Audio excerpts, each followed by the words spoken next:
Good evening, a warm virtual welcome to our webinar on a topic of great significance in today's ever-evolving world. Is upskilling for an alternative career a mandatory need of an hour? I am Rashmi Nair and your host for today's event. And I'm absolutely delighted to see so many of participants are gathered here. First and foremost, I want to express my heartfelt gratitude to each and every one of you for joining us today. Your presence here demonstrates your commitment to personal growth, professional development, and your willingness to engage in discussions that matter. In this era of fast technological changes, shifting job opportunities, it's more important than ever to keep learning and adapting. The topic we will explore today, that is upskilling for an alternative career, it is not just a matter of choice, but it is increasingly becoming a necessity.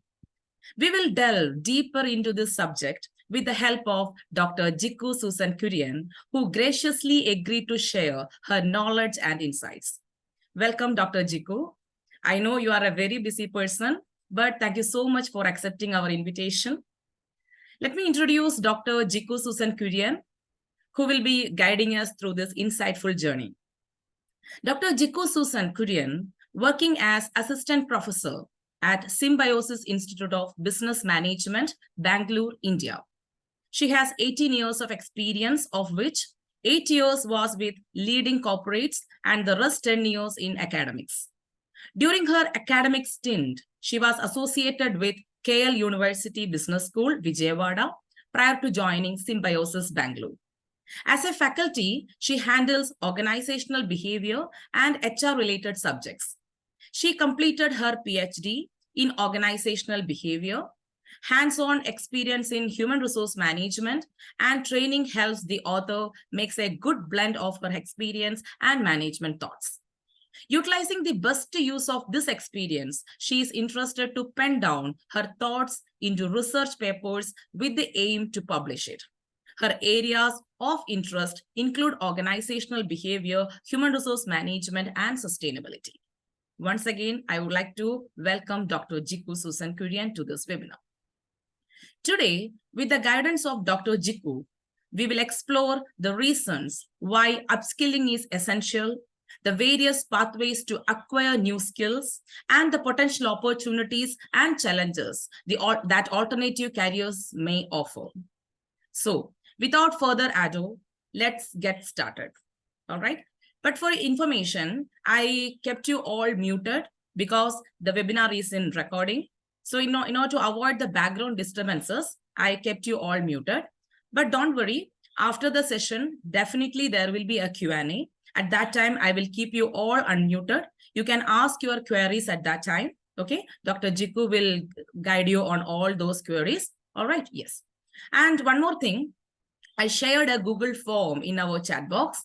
So by the end of the session, okay, by the end of the session, you can fill that Google form so that we can reach to you with your queries. All right. So over to you, Dr. Jikku. So let me make you host.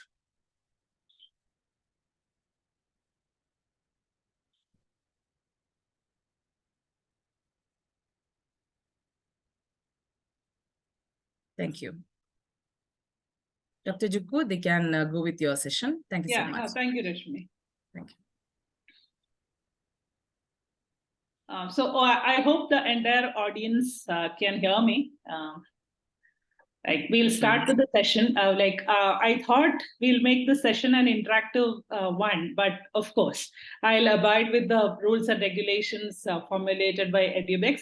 You can ask all your queries at the end of the session, or you can put it in the chat box. So Rashmi can guide with that. Yes, definitely. Right. So this is upskilling. Upskilling is something which is a term which is becoming quite popular these days. Popular in the sense people are literally worried about the kind of jobs they are doing. What will be the future of these jobs?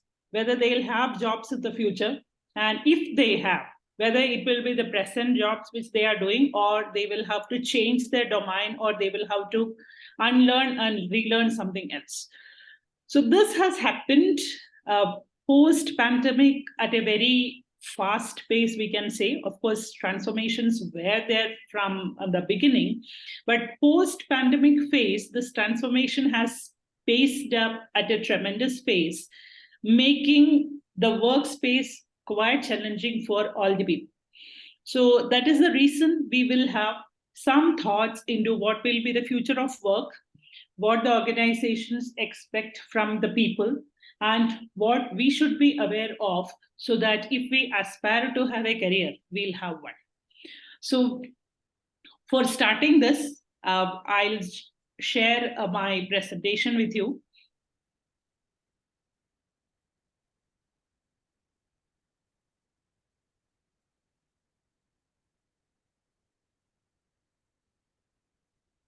So I hope my presentation is visible for all of you and I am audible.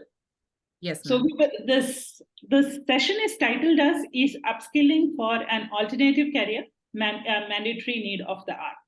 So we will start from the point of view of like what was happening around us, like what is happening around us, what exactly is the future, and or what is the need of the hour, what will be the future career prospects, and what kind of upskilling will be required for that.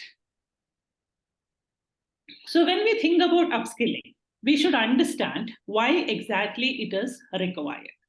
So we know that at the onset of 21st century, the 21st century actually emerged with a lot of challenges. And the times are gone when people used to join a job and used to work in the same job for maybe 30, 35 years together, and they retire after that.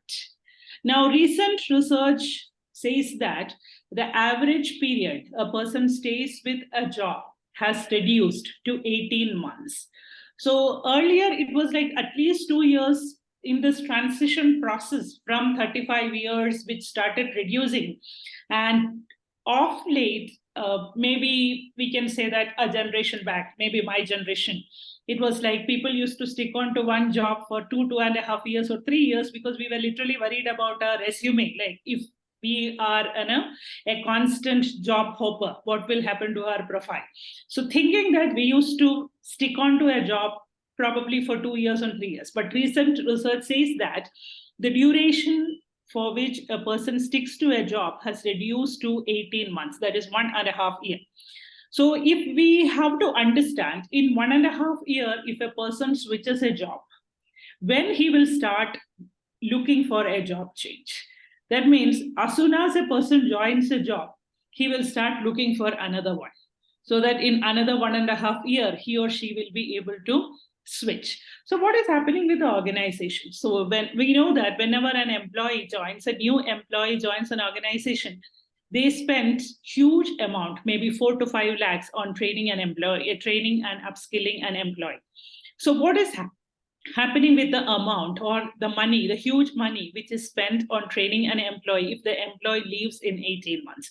So all these things are around us as big time challenges. And people who are in HR like me, or people who teach HR and who was once a practitioner of HR, we know how difficult it is to get the right people for the openings which we have. For example, it is not that candidates are not there. We will have huge number of candidates, we get enormous number of profiles, but how many profiles you will be able to shortlist? Once you shortlist people, how many of them will actually turn up for an interview? You conduct the interview, roll out the offer letter, people accept the offer letter. At the end of the day, how many will turn up on the day of joining? So this is like a Herculean task. And if a person has to repeat this every 18 months, how challenging it will be for them and the organization as a whole.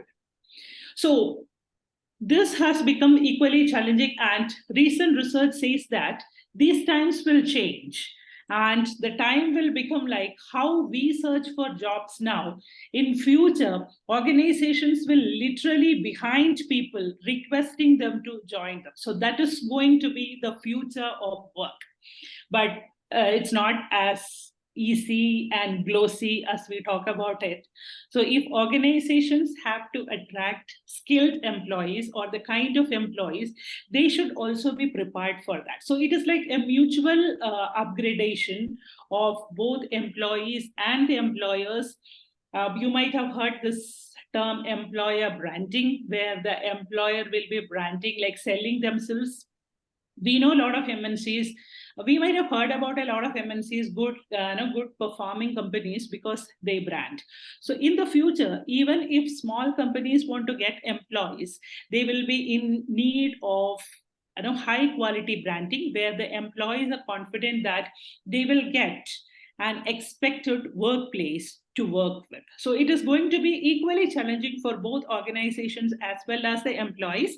And this all started, we can say, this has become so prominent, probably we can say, with during the 21st century, when people or employees also started becoming highly aware of their rights, and people also started becoming interested to know what the organizations have in stock for them. So earlier it was not like that.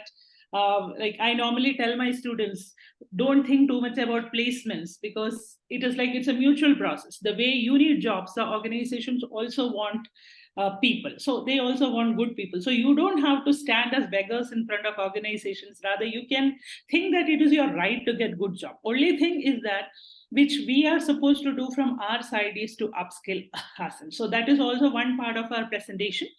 So now what is happening is, if we look at the talent around the world, there is one major missing. So that is what is called as the skill sets. So there was a recent session where, in the interaction, there was a topic which came to discussion that was about the brain drain, which is happening especially in a country like India. So what is happening with what will happen to the Indian workforce in the future? So the question was whether we will have youngsters to stay back in India and work for our companies in the near future. The issue, what is happening is, due to all these things which we discussed, lack of facilities given by the organizations, people not finding interest to work with organizations that are not offering them good roles, and a lot of other factors, social and cultural factors, what is happening is people are trying to move to other developed countries, European countries, US, Canada, and all those countries. And what will happen to this brain drain when youngsters move out of the country? That becomes a real challenge for any nation for that case. So this all came because one thing is our nations, our countries, any country we take for example, are not able to provide platforms for their youngsters to upskill themselves to meet up the requirements. So that is one thing. Then countries are not able to provide them job opportunities. That is another thing. Quality of education, standard of education. Because if we look at the people, like if we look at millennials, and if we look at generation Y, if we look at generation C, so we will find a drastic difference in the mindset of the people. Say once upon a time, people used to look for a job, and now the present generation give equal importance for job and their life, personal life. So they look for work-life balance. Nobody is interested to be in an organization which asks them to work for more than 8 hours, like where they have to compromise their work-life balance. So all these things, the changing trends are becoming equally challenging for the organizations also. And at the same time, if we are skilled enough, there are organizations which are ready to accept our requirements and employ us. So all these things are like moving and simultaneously and at a faster pace. And we can say that post COVID or post pandemic, this change is tremendous. So now, if you look at the PPT, you can see that the World Economic Forum in January 2020 announced that the world is currently facing a dire upskilling emergency. So this January 2020 is when the world started facing the brunt of the pandemic, and from that time, and thereafter. The need for upskilling, it has become an emergency situation where the companies are not able to find the right talent for the kind of jobs or for the kind of technological upgradations which is happening. And we also know what happened during the pandemic period. The kind of technological developments which were supposed to happen probably in the next 10 years happened in 6-7 months, because that was a necessity. So all these things, something which happened in a very short period of time and which was not expected, all increased the need of upskilling of people. And it is expected that about 1 million people need upskilling by 2020. We are already in 2030. We are already in 2023. And in another 7 years, 1 billion people will be in need of getting upskilled. So the message is, this is a Herculean task, and if the government alone thinks, any country's government for that sake, it may not be easy. So it should be a combined process, or it should be a process where everybody work together, everybody in the sense the organizations, the governments, the society, the educational institutions, everything work together. They understand the agility which is happening around us, and empower our people or upskill our people to face the changes which are happening at our workplaces. So that is the need for art. So what is the need we will see? We need a transformation in the learning process. So we know that most of us, or most of our education system still is highly dependent on the textbooks, and the textbooks which were conceptualized maybe years back. Of course, the basic concepts will not change, we can say, but there might be a lot of budding which happened, with to the basic concepts where most of the times we miss. So now, what is the need of the art is the learning. The present learning should be focused on the connection between continuous reskilling or upskilling on one hand and the actual work on the other. So if we look at what is happening with the education system, we find that prominent institutions, or we can say premier institutions, are giving a lot of importance to internships. So this internship is a process, like frequent internships, frequent or continuous internships, we can say that throughout the study period the students will be engaged in some kind of internships. So this is one process by which students will also know what exactly is happening in the industry, so that this reskilling and upskilling process happens by itself. So another is reason for this disruption, like why it has become so prominent, is because of the technological innovation. So we all know at what pace the technology is developing. We know about artificial intelligence. We know about ChatGPT. We hardly find any human written text these days, no human written assignments. We literally long for a student written assignment, but we hardly get. All assignments are written by chat gpt. I'm not telling that it is all bad. Of course it is all a result of the technological innovation, but maybe we can say that this can also be a reason for brain drain in the future, because people altogether stop using their mind when they put something on paper, when they try to put something on paper. So to cope up with all these things, new competencies need to be developed. Expectations of employees are changing. Organizations should be able to cope up with the changing expectations of the employees. Labor demographics is changing. So what is meant by labor demographics? As I told you, the period for which a person stays in a job is decreasing drastically. And if you look at the present workforce, we find majority of the workforce are youngsters. For example, if we take the technological field, what happens to the workforce? We can say that somebody who completes his BTech probably at 22 years old and join an MNC probably at 23, 22 or 23. Most of the companies, core technology-based companies, they need young blood. They need young blood in the sense they need people who are quick learners, They need people who are able to cope up with the changing technology at a faster pace. They need people who can switch from one technology to the other technology within no time. So what happens as we age? Once people reach their middle age, they are at their 40s, 50s, early 50s. The space at which people are able to learn drastically come down. So what happens? These companies will no more need these kind of employees. So early retirement is going to be a real challenge, which every economy is going to face in the near future. So, for example, if we say that, and another challenging part is the life expectancy, which is increasing because of the facilities which healthcare facilities and other standard of living, quality of life. Because of all these things, life expectancy of people it's increasing. So now, if you take the number of years a person work, for example, somebody joins the workforce at 23 and works for probably 45 or say 50. So it is like 27 years will be their highly productive age. And because of the increasing life expectancy, imagine they worked for say 27 years and their life expectancy is increased and the same person lives till 85.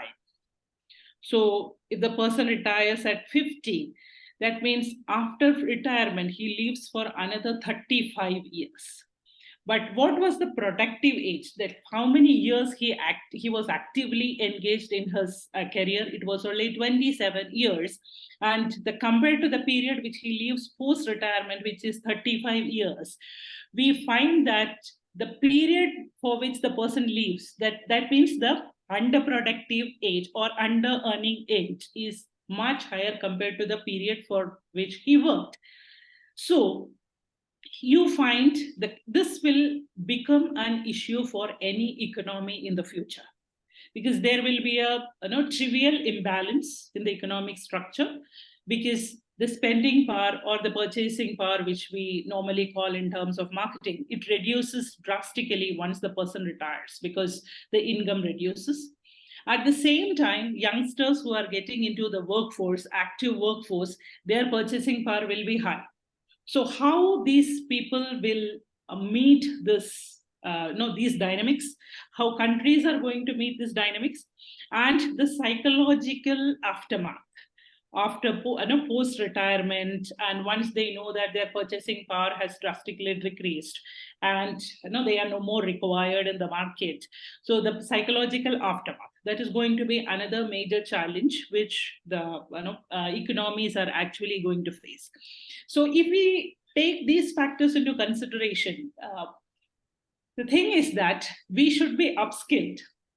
That is, after our premier age for working, that is the premium age, after that we should be upskilled to get into some jobs in the post retirement from that active age of working also. Otherwise the psychological aftermath is always waiting for us. This is like a double edged sword, and we will definitely hit that point sooner or later.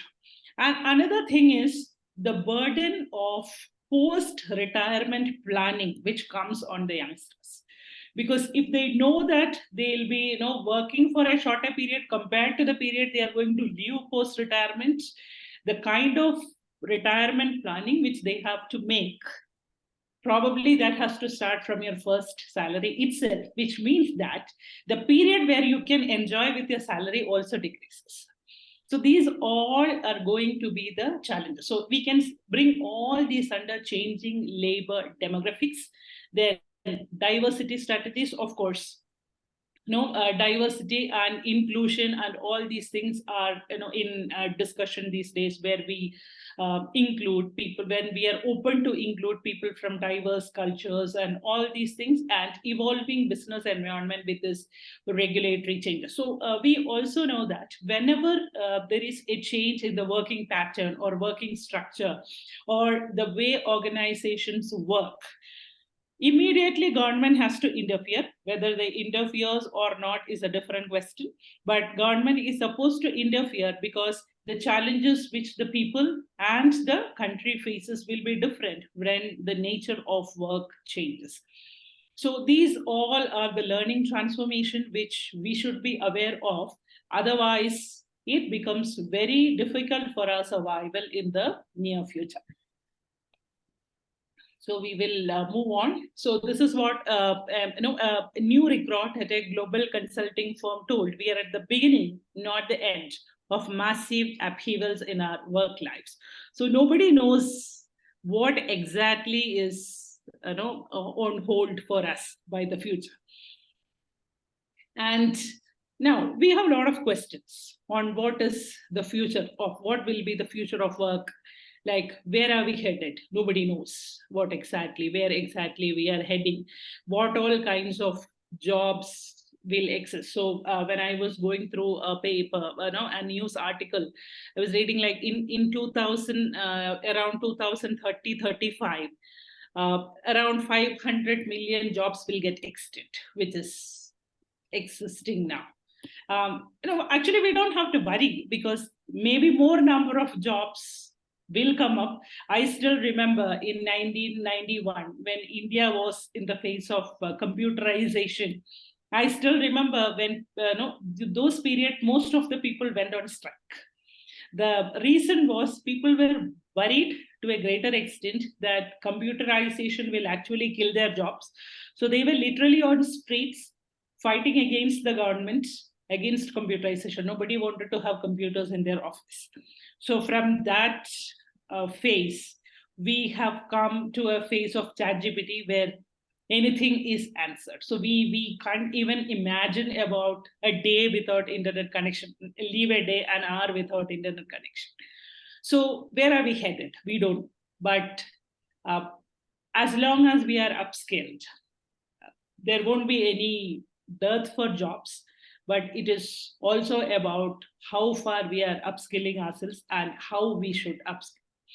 And what does the future hold and how can leaders prepare? So this is a question which is focused on organizations. So how the organizations are planning to get people for them, what kind of people they need, and even once they get people, what kind of skilling process needs to be inculcated so that you will have the right type of employees, and what should they focus on, and they move their organizations forward. Then digitalization and the rapidly growing capabilities of AI. Nobody knows what happens to AI. Nowadays, there are news channels which are coming up with, with the support of artificial intelligence, where news is read without a human news reader or anchor, whatever it is. But of course, it is not as natural as how we read the news, but there is always a possibility. So the many repercussions of the shift to hybrid work. So this is something which is most prominent these days. We can say that during pandemic period, if we were in a complete work from home modality, nowadays it is like hybrid work. Nobody exactly knows what is hybrid work. People say that it is like, I will be at office for 2 days and rest 3 days I will be working from home, and this is what the present definition of hybrid work. And we don't know whether this will continue as the definition or it will change. And employee well-being, this is two factors are becoming very difficult to address these days. One is employee engagement once people are in hybrid work mode or people are working from home. What kind of strategies organizations adopt to ensure that employees are engaged, because employee engagement is a major factor which contribute towards employees commitment and longevity to the organization. So how are you ensuring employee well-being? And the changing priorities of millennials and boomers, like I have already discussed, like from the time when people start thought of a job, then later it shifted to a career, and now people are looking at work-life balance, peace of mind. Uh, no, we can say that, of course, most of the countries or most of the nations don't address it aloud even now, but peace of mind is taken as a bigger factor for no, by the present young generation. At the end of the day, they want peace of mind. So, and questions of social and environmental responsibility, and we don't know whether we will have oxygen in the near future.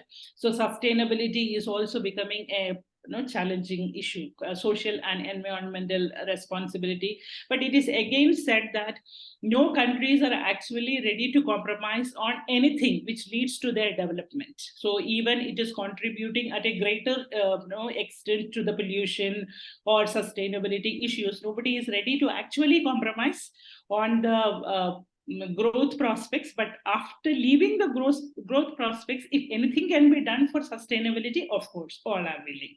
So that is the kind of social and environmental responsibilities which are going on. And now we have three important areas of concern with us. One is the future of workers, and the future of working, and the future of work itself. So we can coin it in other words. It is like who, the what, and the why of the work. And we will try to understand it a bit more. It's like this is how the future of work will look like. First thing is, who does the work? So we have full-time and part-time employees. Probably everybody knows that.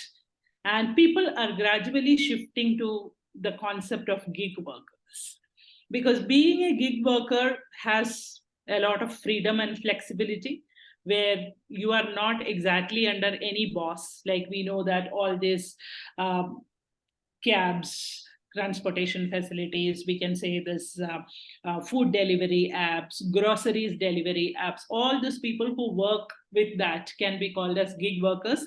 They have their own freedom, they have their own flexibility, and they don't come directly under any bosses. That is the the beautiful part of that.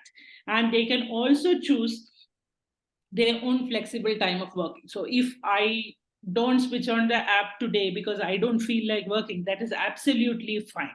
But the only thing is that if you switch on the app, you start working, you should work for 8 hours a day. So flexibility is there, but of course, flexibility is restricted. And we don't know what will be the kind of gig workers. And it is said that in the future, in the near future, people who will be engaged in full-time jobs will reduce drastically, and people will start moving to gig workers, because there will be enormous opportunities available for people to choose their earning as a gig worker. And next is crowdsourcing. This is mostly from the organization's point of view, where we can say that if an organization wants something to be done, that big task will be divided, will be split into small tasks, and will be given to more number of people. Or we can say it will be distributed to a crowd, so that you can make use of the wisdom, the time, and the efficiency of a crowd. Obviously, we should obviously know what kind of crowd we choose if we want quality. But the thing is that you will get into you always have the option of getting better ideas from different people, and you always have the option of getting fresh ideas. So that is the beauty of crowdsourcing. And this is also cost effective, because we have more number of people, the payment will be always less. So this is good for the organization. So that is crowdsourcing. And next, full-time and part-time employees and gig workers. I hope this is clear for you. And the next is how the work is done. So we have artificial intelligence, we discussed in length, and we have automation, and we also have robotics. And we know that what is happening in automation, most of the mundane tasks are automated these days. So recently I have had an opportunity to interact with the head of a manufacturing organization. So he was mentioning like it's all robots. So for the mundane task, you don't find any human beings. It's all robots. So we were like, being an HR, we always think about employees. If you don't provide job opportunities, what will happen to them? How they will earn? How they will, survive? These questions normally come into our minds. So we were discussing. So he was telling like one of the major issues which manufacturing industries face is shortage of labor.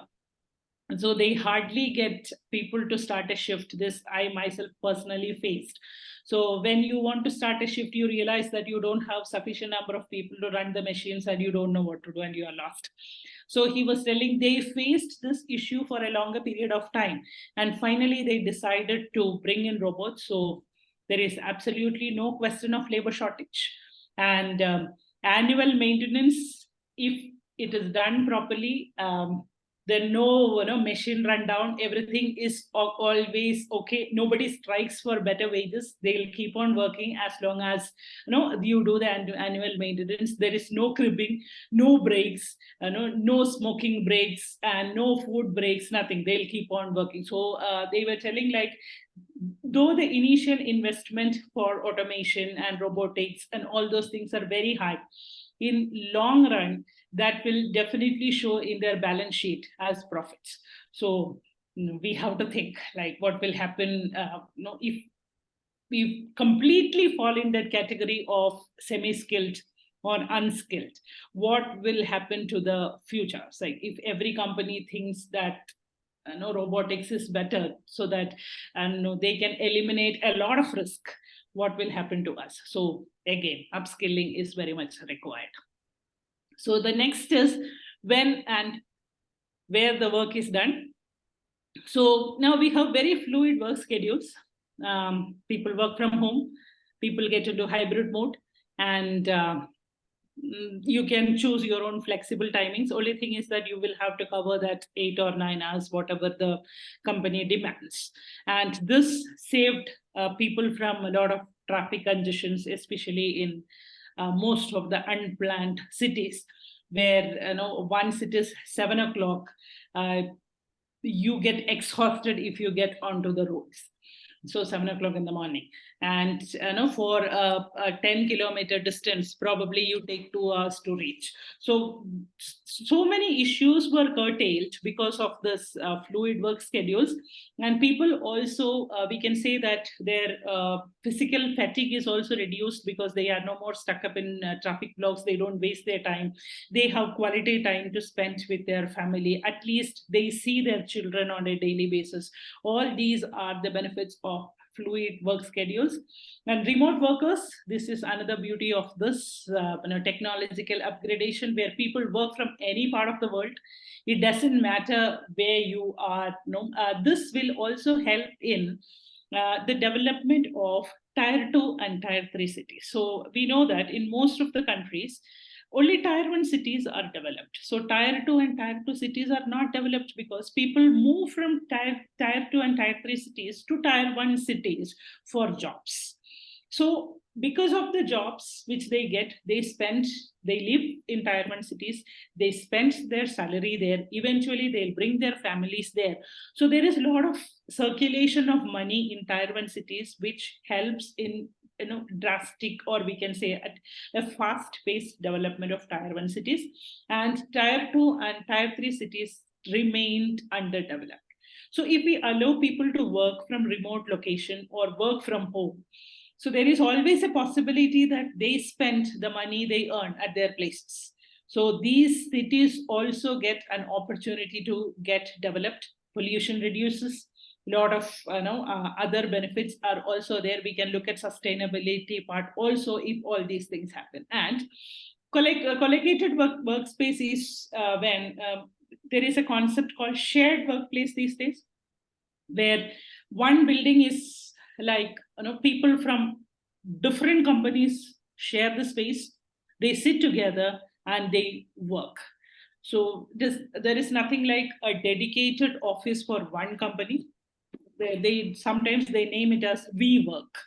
So who are these we? These we are people from different companies sitting together and working at a common place.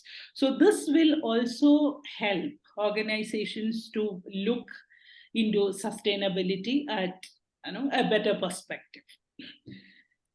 I hope this who, why, and how are clear. Now, I hope this earnest person is familiar for most of the people, probably.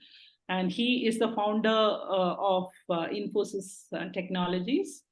And there was a question which was recently posted to him, asking him what will be the future of work, and whether people will have jobs in the future. So there was a beautiful phrase which he made. That is the reason like I thought I'll share that.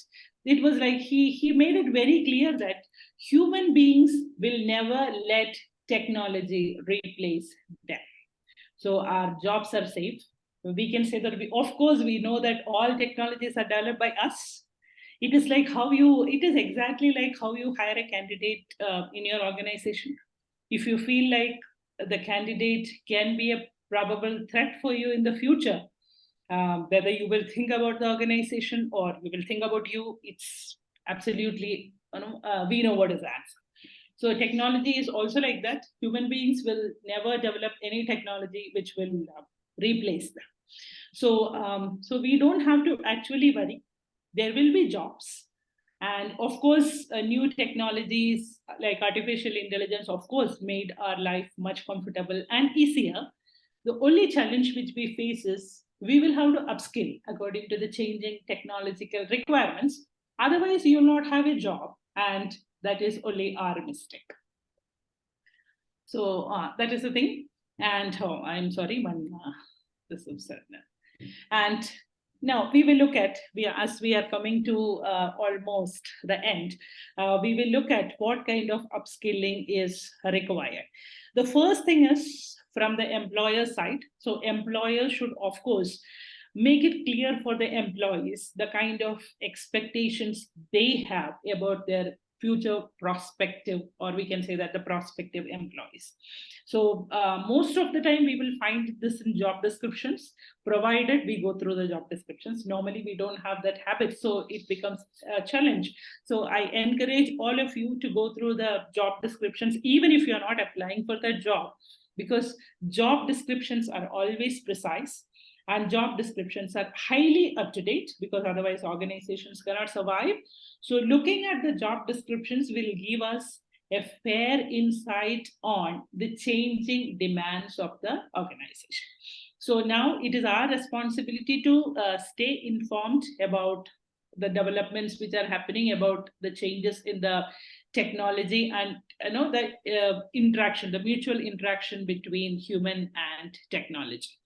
And so I have told you about job analysis, job description, and job specification.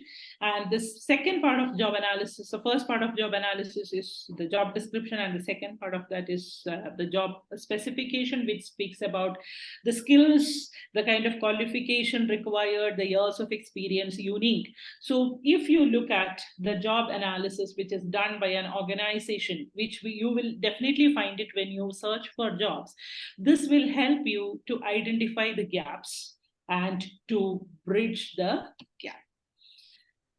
And it is also the responsibility of the organizations to improve the value proposition, like what the employees, if I upskill, I obviously expect my organizations to identify that I am upskilled and pay me accordingly. So that is the next thing I look at when I apply for a job. First is job description, second is the pay band.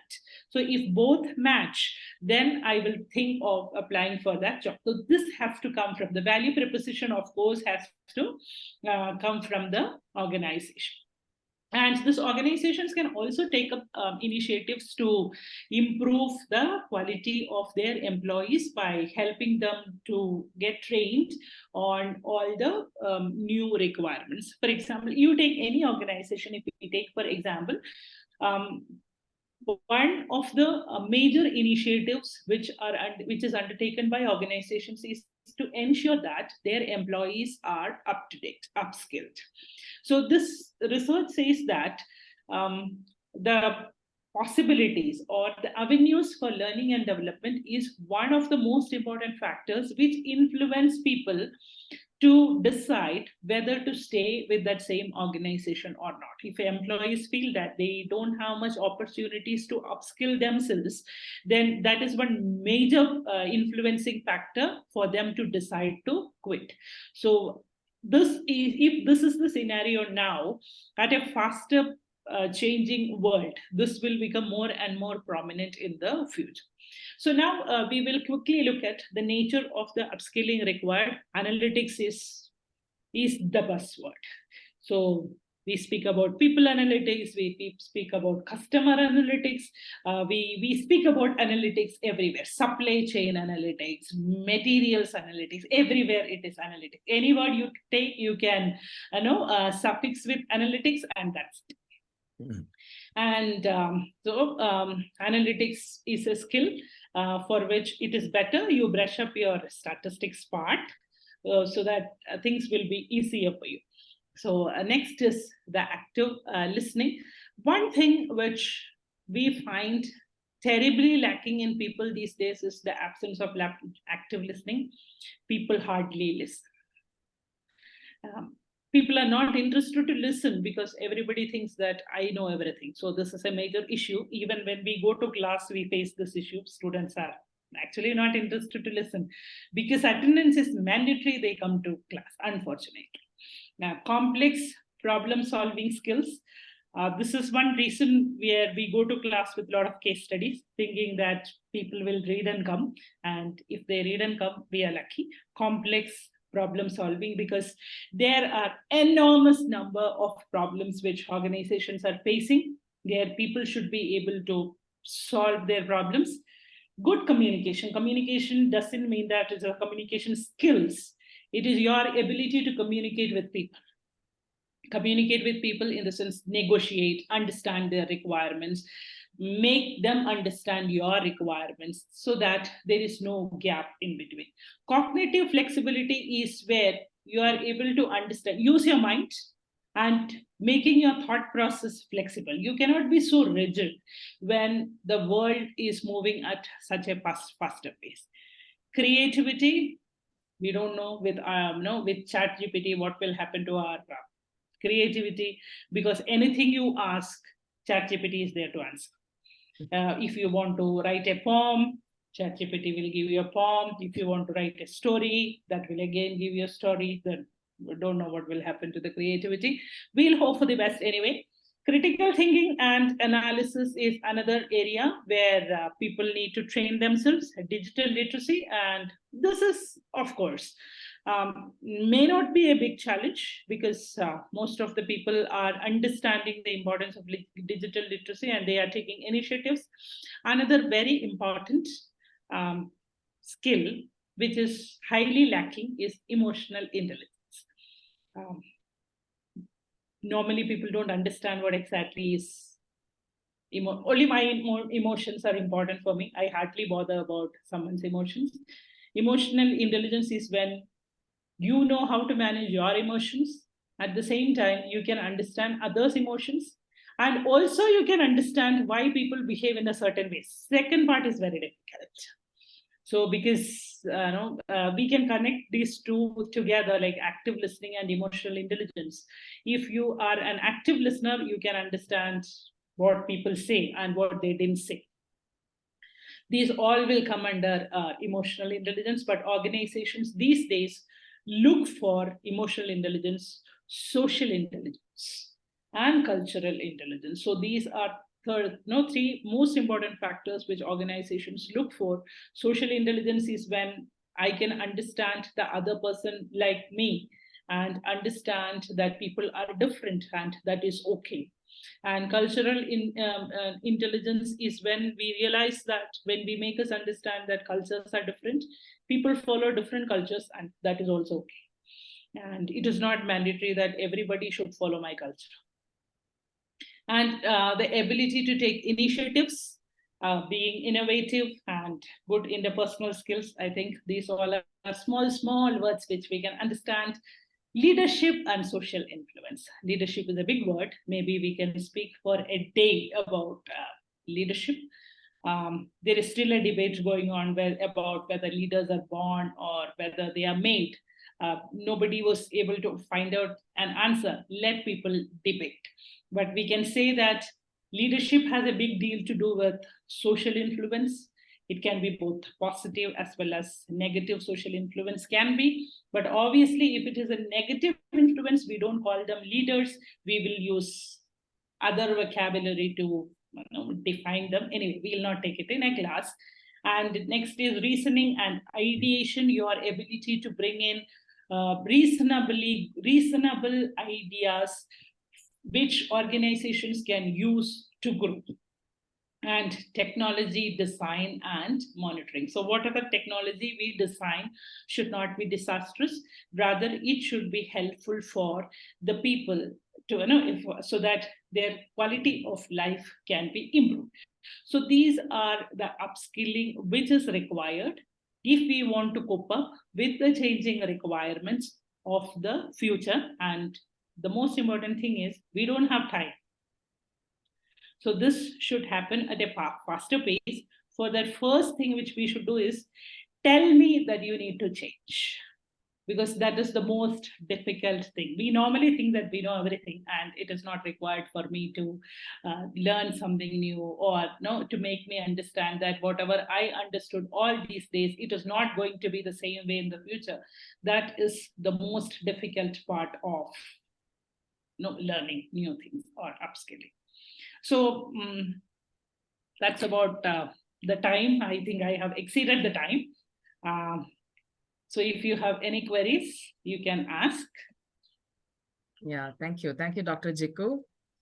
Wow, what an amazing session it was, right? Yeah, so thank you, Dr. Jikku, once again for the tremendous insight you have provided today.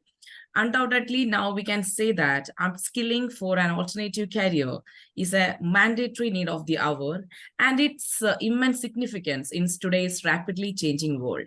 I hope the other participants will also agree with me. I hope so. So today we explored the importance of upskilling in today's dynamic job market, the potential opportunities that alternative careers offers, and so on. So now it is the time for a Q&A session. So Ms. Dr. Jikku, you can make me host. Yeah, right. Yeah. Yes. Yeah. Done? Yeah. Thank you. Yes. Yeah, Mr. George.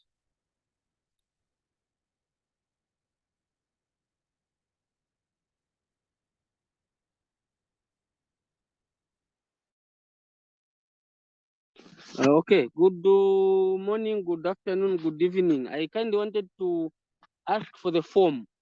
I didn't see the form in the chat. I saw it, but it's fading. Yes, I will share it again. Okay. Yeah. Okay. Yes. Any question regarding the webinar, you can ask it now. Dr. Jikku is available. She can explain, or she can help you with those queries. Yeah.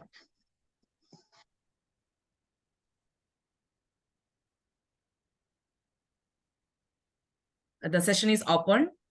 You can unmute your side, or you can raise your hands, and later you can unmute your side and you can ask your queries.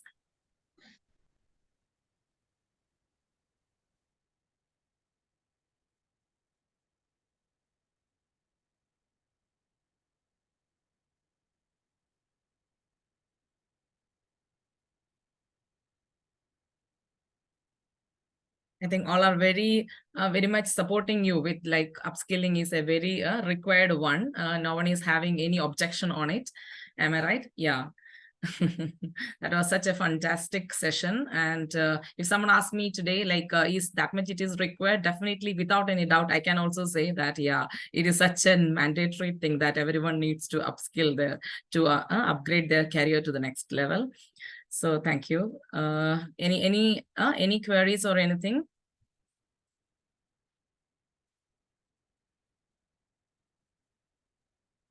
Yeah, so if there is no such doubts, I think we can go with a conclusion. Like as we reach to the end of the webinar journey today, I want to express my sincere gratitude to Dr. Jikku.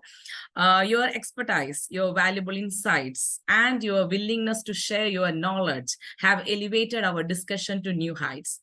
And also, I would like to extend my heartfelt thanks to each and every one of for being a part of this enriching experience, and really thankful to everyone. But before we conclude, I would like to inform you that our institution, the name of our institution is Edubex. Okay, Edubex. we are offering a wide range of courses that designed to help you with this upskilling and advance your knowledge. All right. So we are offering so many courses, which is under the UK awarding body, OTHM. So we are providing various courses, which is certified by OTHM, the awarding body. And OTHM is a UK OFQUAL regulated awarding body. So to express your interest or learn more about your offerings, okay, I have shared a Google form in the chat box. So if you are filling that Google form, within which you can see various courses, okay, various courses, you can see level 4 courses. We are offering level 4 diploma courses. We are offering level 5 courses, and level 7 courses are also offering. So if you are filling out that Google form, you can request personalized guidance on how our level 4, level 5, and level 7 OTHM courses can benefit your career. So we are also offering AWS Certified Cloud Practitioner, AWS Associate Cloud Engineering Training, Data Science courses, Cybersecurity courses. So we are offering various courses. So please do fill that Google form so that our advisors can reach to you probably by the next working day. All right. So that is all for the day. So I think Dr. Jikku, we can wind up, like since it is, someone from the participant said it was a fantastic session. I am also agreeing with him. It was okay. Yeah. So what you're saying, shall I wind up? Yeah, we can. Yes, yes. So thank you so much, participants, and thank you so much, Dr. Jikku, and for being the part of our today's webinar and accepting our invitation. And thank you so much for all the participants who have joined here for accepting our invitation and to give you your valuable time over here. So we are excited about the possibility of connecting with you soon. I hope you will all fill the Google form and we can reach to you also. Thank you so much. Thank you. Thank you, Anna. Yes.